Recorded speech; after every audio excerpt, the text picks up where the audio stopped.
saya akan membawakan tema yaitu zona integritas, upaya dan langkah pemerintah mempercepat reformasi birokrasi. Apa sih itu zona integrasi? Zona integrasi adalah sebuah konsep yang berasal dari konsep Island of Integrity. Island of Integrity itu yaitu adalah digunakan oleh pemerintah maupun non-pemerintah untuk menunjukkan kesemangatannya untuk pemberantasan dan penghayatan tindak pidana korupsi. Zona integritas dapat diartikan yaitu sebuah room atau model, sebuah unit percontohan reformasi birokrasi untuk mentransformasi agar seluruh unit yang ada di dalam instansi pemerintahan betul-betul maupun menyelenggarakan pelayanan yang baik dan bebas dari korupsi. Untuk membahas lebih lanjut, yaitu akan menjelaskan apa itu WBK. WBK adalah wilayah bebas korupsi, yang artinya predikat yang diberikan kepada suatu unit kerja yang memenuhi sebagian besar manajemen, perubahan, penataan, pengawasan, dan penguatan akuntabilitas kinerja. Dan kita akan membahas juga WBK. WBK adalah wilayah birokrasi bersih dan melayani, yaitu memiliki arti predikat yang diberikan kepada pemerintah, suatu unit kerja yang memenuhi sebagian besar manajemen, perubahan, penguatan akuntabilitas, dan penguatan kualitas pelayanan publik. Saat unit kerja berhasil meraih predikat WBK ataupun WBBM, apa saja yang dirasakan masyarakat dari unit kerja tersebut? Dalam unit instansi pemerintah, terdapat unit yang mendapatkan predikat WBK maupun WBBM ketika masyarakat datang untuk mendapatkan layanan. Maka layanan itu betul-betul diberikan secara prima dan tidak ada praktek korupsi dan pelayanan dan diselenggarakan dengan cara yang baik serta menggunakan cara transparan. Prosedur sudah jelas dengan bentuk-bentuk pelayanan yang akan diberikan oleh unit itu sudah digelar sehingga masyarakat akan mendapat pelayanan terbaik dari unit yang sudah mendapatkan predikat WBK maupun WBBM. Saat unit kerja meraih predikat WBK ataupun WBBM, apa ada benefit yang diperoleh? Saat unit kerja yang sudah mendapatkan predikat WBK ataupun WBBM akan mendapatkan apresiasi khusus dari Kementerian PANN-RB dan akan juga mendapatkan apresiasi dari orang-orang yang ada di dalamnya, akan memberikan apresiasi sebagai kepemimpinan pelopor perubahan. Kemudian orang-orang yang ada di dalamnya juga diapresiasi semisalkan untuk predikat WBBM ataupun WBK para petugas pelayan yang akan diberikan PIN.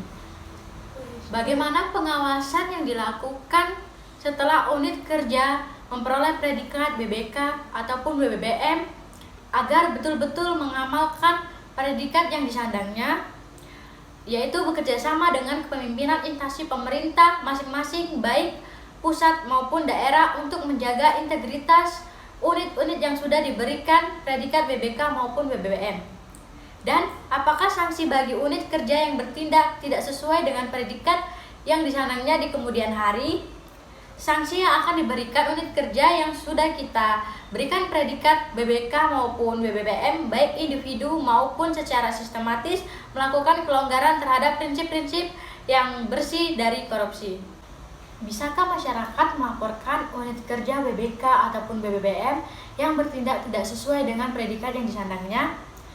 Masyarakat pengguna layanan yang secara langsung menikmati layanan yang diberikan oleh unit-unit yang mendapatkan predikat WBK maupun WBM, masyarakat luas juga diharapkan untuk bisa berpartisipasi, berkontribusi dalam pengawasan unit-unit yang diberikan ketika WBK dan WBBM mempunyai banyak saluran agar masyarakat bisa memperbaiki, menyampaikan temuan-temuan apabila unit-unit yang dilakukan pelanggaran praktek WBK dan WBBM.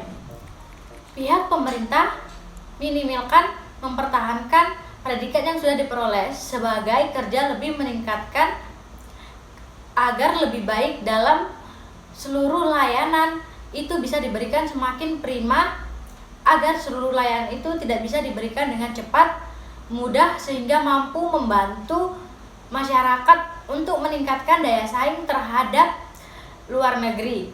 Harus bisa menjadi role unit yang mendapatkan predikat BBK maupun WBBM yang mempermudah tugas dari Kemenpan maupun instansi pemerintah yang bersangkutan. Pesan bagi unit kerja yang belum BBK maupun WBBM: mengajak unit-unit kerja untuk mendapatkan predikat BBK maupun WBBM, tidak putus asa untuk memperbaiki apa saja kekurangan yang sudah didefinisikan dari tim evaluasi. Unit-unit kerja di kementerian, lembaga, atau daerah yang jumlahnya masih sedikit mendapatkan predikat BBK maupun WBBM yang merupakan unit pelayanan yang berkontribusi terhadap kehidupan masyarakat, terutama di dalam daya saing Indonesia, dan mendorong agar unit-unit kerja mampu mengoptimalkan predikat BBK maupun WBBM yang sesuai dengan harapan. Penyebab kegagalan dalam suatu unit pelaksana teknis dalam rangka meraih predikat BBK maupun WBBM. Yang pertama yaitu berkomitmen pimpinan dan pejabat lain diragukan. Yang kedua, survei IPK dan IKM oleh BPS tidak lulus. Yang ketiga, pemenuhan dan kualitas 6 area perubahan tidak lengkap. Yang keempat, kanal pengaduan dan pelaporan tidak aktif. Yang kelima, transparansi terkait informasi publik masih minim. Yang keenam, kondisi sarana dan prasarana yang kurang baik. 7. Performa petugas pelayanan kurang optimal. Yang kedelapan, minimnya inovasi-inovasi. Adapun beberapa langkah dalam membangun zona integritas: 1.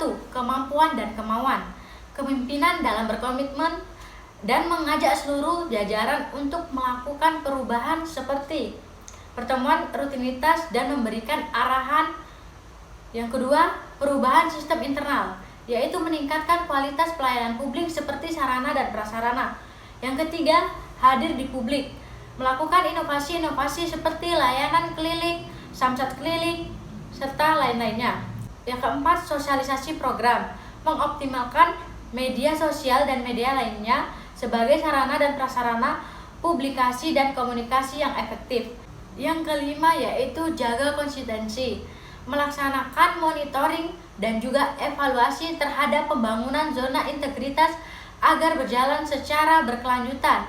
Dan selain itu, zona integritas harus melakukan perubahan dengan memperbaiki 6 area. Yang pertama yaitu area manajemen perubahan, yang kedua yaitu area penataan dan tata laksana, yang ketiga yaitu area penataan sistem manajemen SDM, yang keempat yaitu area akuntabilitas kerja, yang kelima yaitu area penguatan pengawasan, yang keenam yaitu area peningkatan kualitas pelayanan.